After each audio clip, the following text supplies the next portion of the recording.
So it's 5 a.m, I've just woken up and I'm standing in the kitchen in my undies. I'd spent the previous 10 years working on a construction site, so 5 a.m. wake-ups were nothing new for me. Today was different. Today, I didn't have any ute or work van to load up. I didn't have any boys to get together and drive to the job site. There was no plaster waiting for me to be hung inside of a new build. I was just standing there in my undies in the kitchen with nowhere to go.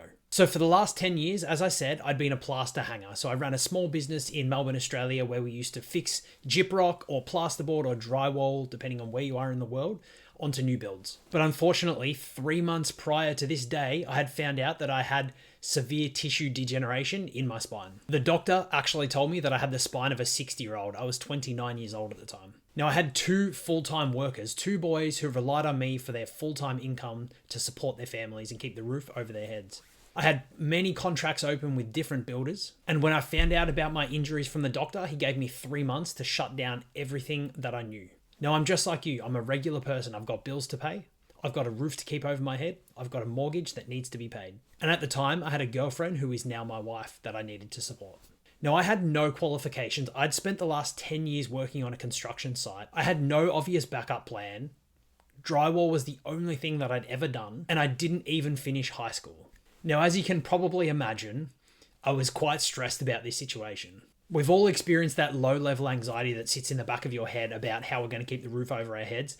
This really came to the forefront. This was a screaming panic in my head. I was left there wondering, what the fuck am I going to do now? Now, from the outside, I kept it together pretty well, and things probably looked normal to anybody who didn't know me that well. But inside, my whole identity and my entire income source had been pulled out from under me with 3 months' notice. Now, this led me down several rabbit holes online, okay? I started searching, like we have all done before, in YouTube, in Google, how to make money online. And there was no shortage of recommendations for ways that I could make money online. And did I try them all? Just about.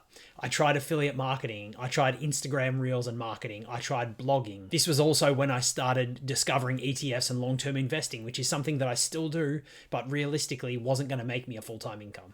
And I also stumbled across trading, specifically crypto trading. Now, obviously crypto was a big thing at the time when this happened to me, and it seemed like the next greatest thing. But more importantly, trading pulled me in because I didn't need to be a public figure.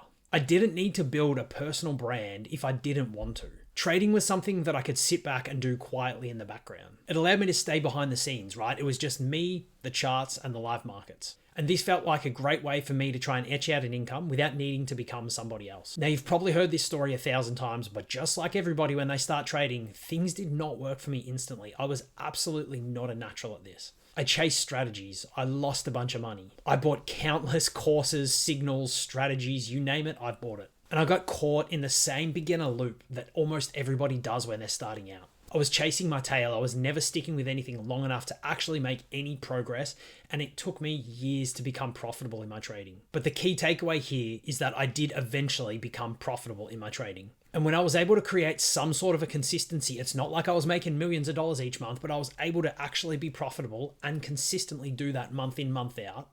I started to realize that I needed to stop treating trading like a lottery ticket. This was not a get-rich-quick overnight scheme. I just wanted to earn an income online. And this is where my focus really dialed in. I stopped chasing everything. I stripped everything back. And through countless hours of testing, I was able to identify one simple pattern that occurred regularly in the crypto markets. Something with clear rules. Something that I could put a proper trading plan around it. And something that was profitable over the long term. I ended up calling this the 3XP entry system, which some of you may have heard me reference before. But I want to share this with you all because I want you to understand the place that I'm coming from. So when I'm talking about trading now, this is exactly where I'm speaking from. Not as a game, not as a flex, and not as some magic escape hatch. For me, trading started as a way to rebuild control when the only thing that I knew how to do was taken away from me. And if you're in a place like I was where you need trading to work, I get that. I've been there. I understand exactly what it feels like to be put under a mountain of pressure.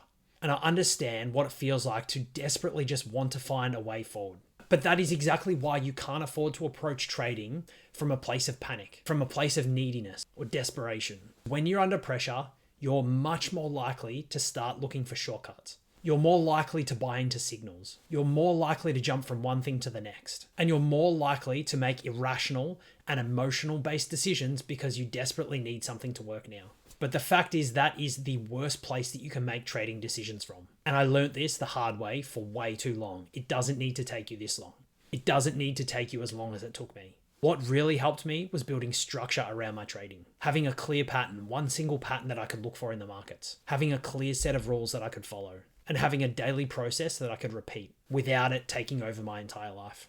A way to trade that didn't require me to sit at charts and stare at candles printing all day. And that is a big part of what I teach inside of the 3XP Academy. We help people install a simple 60-minute daily trading system in their lives in 90 days, all built around the same kind of structure that I wish I had when I was starting out. If that sounds like something you want help with, I'll leave a link down below in the description. You can check out all the details of the 3XP Academy. But either way, if you're getting into trading because you need something to change, try not to approach it from a place of panic, neediness, and desperation. Approach it with and prioritize structure in your trading. Thanks for watching. If you got any value, leave a comment or subscribe if you want more videos just like this one, and I'll see you in the next one.